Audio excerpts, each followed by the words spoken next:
ଆଜ୍ଞା ଜୁହାର। ଆମେ କାଲି ଶୁଣିଥିଲେ ନା ରାମ ଆସୁଛନ୍ତି, ଭରତ କାନ୍ଦୁଛନ୍ତି, ହନୁମାନ ବୁଝଉଛନ୍ତି। ରାମ ଆସିଗଲେ, ତାଙ୍କର ବନ୍ଦାପନା ହେଲା।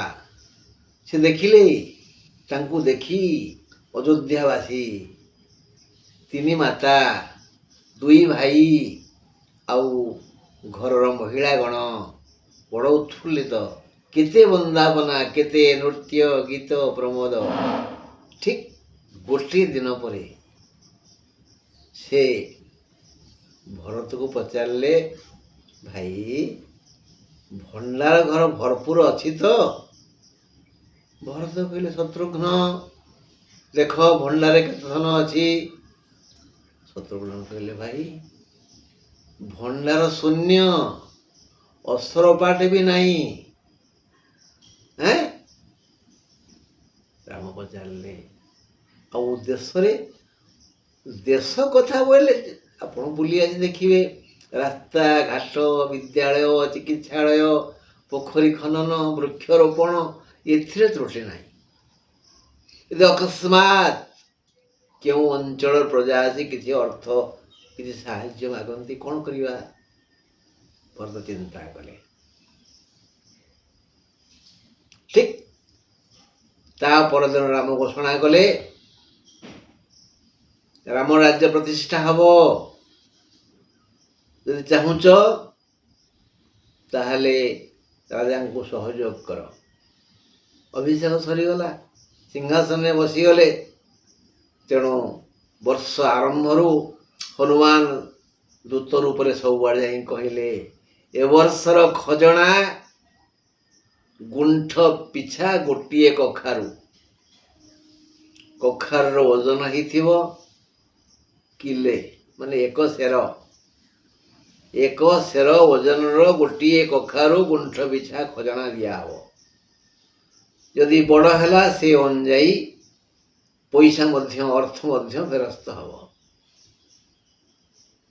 ତେଣୁ ଅଯୋଧ୍ୟାବାସୀ ସମସ୍ତେ ଲାଗି ପଡ଼ିଲେ କଖାରୁ ଚାଷ କରିବା ପାଇଁ। ଏ ବର୍ଷର ଖଜଣା ଗୋଟିଏ କଖାରୁ, ଗୁଣ୍ଠ ପିଛା 1 ସେର ବିଶିଷ୍ଟ ଗୋଟିଏ କଖାରୁ। ସେ ଅନୁଯାୟୀ ଜମିର ପରିମାଣ କମ୍ ଥିଲେ କମ୍ ଓଜନର, ଅଧିକ ଥିଲେ ଅଧିକ ଓଜନର। ବେଶ ହନୁମାନ ଘୋଷଣା କରିଦେଇ ପଳେଇ ଆଇଲେ। ଅଯୋଧ୍ୟାବାସୀ ଉତ୍ଫୁଲ୍ଲିତ, ଯାହା ରାମ ଆସିଲେ। ଏବେ ଗୋଟିଏ ମାତ୍ର ଫଳ ନେବେ। ଆହା ହା ହା। ତେଣେ ଡାକିଲେ ପ୍ରକୃତି ମାତାକୁ ଶ୍ରୀରାମ, ଡାକିଲେ ପବନ ଦେବତାଙ୍କୁ ଶ୍ରୀରାମ। ଅଯୋଧ୍ୟାର ରାଜକୋଷକୁ ଆମେ ଭରପୁର କରିବା, ମୋତେ ସହଯୋଗ କରନ୍ତୁ। ଅର୍ଥ ନଥିଲେ ମୁଁ ପ୍ରଜାଙ୍କର ଦାୟିତ୍ୱ ବୁଝିବି କିପରି? ଆପଣମାନେ ସହଯୋଗ ନ କଲେ ମୁଁ ଯେମିତି ଆପଣଙ୍କୁ ସହଯୋଗ କଲି, ଦୁଷ୍ଟ ଦଳନ କଲି, ସେଭଳି ଆପଣଙ୍କର ସହଯୋଗ ନିହାତି କାମ୍ୟ। ହେ ପ୍ରକୃତି ମାତା, ହେ ପରିବେଶ ଦେବତା, ଏଭଳି ହୁଅ ଯଦ୍ୱାରା କୌଣସି ପ୍ରଜାର କ୍ଷେତରେ, ବାଡ଼ିରେ, ବଗିଚାରେ ଗୋଟାଏ ବି କଖାରୁ ଫଳିବ ନାହିଁ। ବାସ୍। ତେଣେ ହନୁମାନଙ୍କୁ କହିଲେ, ହନୁମାନ ତୁମେ ନିକଟବର୍ତ୍ତୀ ପର୍ବତ ନା ଖିନା, ତାର ଉପରେ ଅଛି ସମତଳ ଭୂମି, ତୁମେ ଏଠି କଖାରୁ ଚାଷ କର। ସେଠି ମଧ୍ୟ ପ୍ରାର୍ଥନା କଲେ, ହେ ପରିବେଶ ଦେବତା, ହେ ପ୍ରକୃତି ମାତା, ହେ ପବନ, ହେ ଇନ୍ଦ୍ର ଦେବତା, ଆପଣମାନେ ସହଯୋଗ କରନ୍ତୁ ହନୁମାନଙ୍କୁ, ଯେମିତି ଅସଂଖ୍ୟ କଖାରୁ ଫଳିବ। ଆଉ ସବୁ କଖାରୁର ଓଜନ ଯେମିତି 1 ସେର ହୁଏ, ଅଧିକ ନ ହୁଏ କି କମ୍ ନ ହୁଏ। ତାହା ହିଁ ହେଲା। ବହୁ ଚେଷ୍ଟା କଲେ ପ୍ରଜା, ନା କଖାରୁର ନା ଗନ୍ଧ ନାହିଁ। ଶତ୍ରୁଘ୍ନ ଭୁଲିଗଲେ।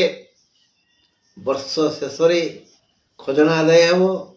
ରଥ ବୁଲିଗଲା। ଆସନ୍ତାକାଲିଠାରୁ ଗୋଟିଏ ମାସ ଭିତରେ ଆପଣମାନେ ଆପଣମାନଙ୍କର ଜମିର କାଗଜପତ୍ର ସହିତ ଆଉ ଖଜଣା ମାନେ କଖାରୁକୁ ନେଇ ଆସନ୍ତୁ। ବାସ୍ ପ୍ରତି ଅଞ୍ଚଳରୁ ଗୋଟିଏ ନିବେଦନ ଆସିଲା, ଗୋଟିଏ ପ୍ରାର୍ଥନା ଆସିଲା, ହଜୁର କଖାରୁ ପାଇଁ ବହୁ ଚେଷ୍ଟା କଲୁ, ଫଳିଲାନି, କୋଉଠୁ ଆଣିବୁ, କେମିତି ଦବୁ? ଶତ୍ରୁଘ୍ନ କହିଲେ, କିଣି ଆଣୁନାହାନ୍ତି, କୋଉଠି ଅଛି? ଖିନଖିନା ପର୍ବତରେ ଜଣେ ବୃଦ୍ଧ ଚାଷୀ କଖାରୁ ଚାଷ କରିଛନ୍ତି, ଯାଆନ୍ତୁ। ବୃଦ୍ଧ ଚାଷୀ କିଏ? ହନୁମାନ। ସେଠୁ ଗୁଣ୍ଠ ଅନୁଯାୟୀ ସମସ୍ତେ କଖାରୁ ବୋଇକିରି ଆଣିଲେ। ହେଲା, ବାସ୍ ଖଜଣା ଆଦାୟ ହବ। ଯୋଉ ଚାଷୀ କଖାରୁ ବିକିଥିଲେ ସିଏ ଏବେ ହନୁମାନ ରୂପରେ ଆସିଗଲେ ଏବଂ ଭଣ୍ଡାର ଘରେ କଖାରୁ ବାସ୍ ରହିବ ସାଇଜ ହେଇ। ମନେ କରନ୍ତୁ ଦାମ ମଳିକର 5 ଗୁଣ୍ଠ ଜମି, ସେ 5ଟି କଖାରୁ ଦବ 500 ଓଜନର ଏବଂ ତାର କଖାରୁରେ ତାର ନାଁ ଲେଖା ହବ ଚାଳପତ୍ରରେ, ଏଇ 5ଟି କଖାରୁ ଦାମ ମଳିକର। ସେ 5ଟି ମୋହର ଦେଇଛି ହନୁମାନଙ୍କୁ, ସବୁଯାକ ମୋହର ଆସିଯାଇଛି, କଖାରୁ ବିକ୍ରି ସରିଯାଇଛି। ରାଜକୋଷରେ ବର୍ତ୍ତମାନ ସୁନା ମୋହର ଭର୍ତ୍ତି ହେଇଗଲା, କଖାରୁ ସବୁ ବିକ୍ରି ହେଇଗଲା, କର ଆଦାୟ ହେଇଗଲା।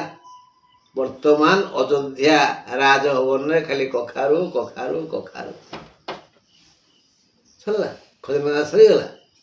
ଏବେ ସେଇ କ୍ରମରେ ଡକା ହେଲା, ଏ ଅଞ୍ଚଳର ସବୁ ଲୋକ ଆସିଲେ, ଆପଣମାନେ ଆପଣ ନାଁ ଲେଖା ହେଇଥିବା କଖାରୁ ନେଇ ପଳେଇ ଯାଆନ୍ତୁ। ସରିଗଲା। ଲୋକମାନେ ଆହୁରି ଖୁସି ହେଇଗଲେ, ଯୋଉ କଖାରୁ ରାଜା ନେଇଥିଲେ ଫେରେଇ ଦେଲେ। ତେଣେ ରାଜକୋଷରେ ସୁନା ମୋହର ଭର୍ତ୍ତି ହେଇଗଲା, ଭଣ୍ଡାର ଭରପୁର। ପ୍ରଜା ବି ଖୁସି ହେଲେ କି ରାମ କେତେ ମହାନ, ଆମେ ଦେଇଥିବା ଫଳ ଆମକୁ ଫେରାଇ ଦେଲେ। ଭରତକୁ କହିଲେ, ଭାଇ ଏବେ ତମେ ଆଉ କ'ଣ ଚାହୁଁଛ ରାଜ୍ୟର ବିକାଶ କରିବା ପାଇଁ? କରିଚାଲ। ଭଣ୍ଡାର ଭରପୁର ହେଇଗଲା, ଗୋଟିଏ ବର୍ଷରେ ଭଣ୍ଡାର ଭରପୁର, ପ୍ରଜା ଉତ୍ତୁଲ୍ଲ। ରାମ ଆସିଲେ, ଯାହା ନେଲେ ତା ଫେରାଇଲେ। କିନ୍ତୁ ଏଠି ଯୋଉ ଖେଳ ହେଲା ସେ କଥା ଆଉ କେହି ଜାଣିପାରିଲେନି। ଜାଣିଲେ ରାମ, ହନୁମାନ, ଭରତ, ଶତ୍ରୁଘ୍ନ। ଏପରିକି କୁହାଗଲାନି ମହିଳାମାନଙ୍କୁ, ସୀତାଙ୍କୁ, ଉର୍ମିଳାକୁ, ମାଣ୍ଡବୀକି, ଶ୍ରୁତକେତୁକୁ, 3 ମାଆଙ୍କୁ କାହାକୁ କୁହାଗଲାନି। ତାପରେ ଖଜଣା ଧାର୍ଯ୍ୟ ହେଲା, ରାମ ରାଜ୍ୟ ପ୍ରତିଷ୍ଠା ହେଲା। ଅଯୋଧ୍ୟାର ପୁର ପଲ୍ଲୀ ସର୍ବତ୍ର ସମସ୍ତେ ନିଶ୍ଚିନ୍ତରେ। ସେ ସମୟରେ ରାମ ଆସିଲା ପରେ ଭରତଙ୍କ ସମସ୍ତ ଅତି ଖୁସି ଥିଲେ। ଘରେ କବାଟ ଦିଆ ହଉନଥିଲା, ହେଲା, ତାଲା ପଡ଼ୁନଥିଲା।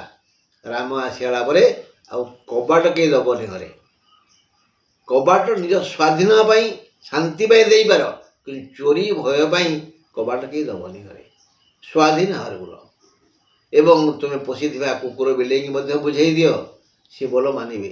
ରାମ ରାଜ୍ୟ ଏଭଳି। ହଁ ବନ୍ଧୁ, ଏ ବିଷୟରେ ସୁବିଧା ହେଲେ ଆଉ କିଛି କହିବି।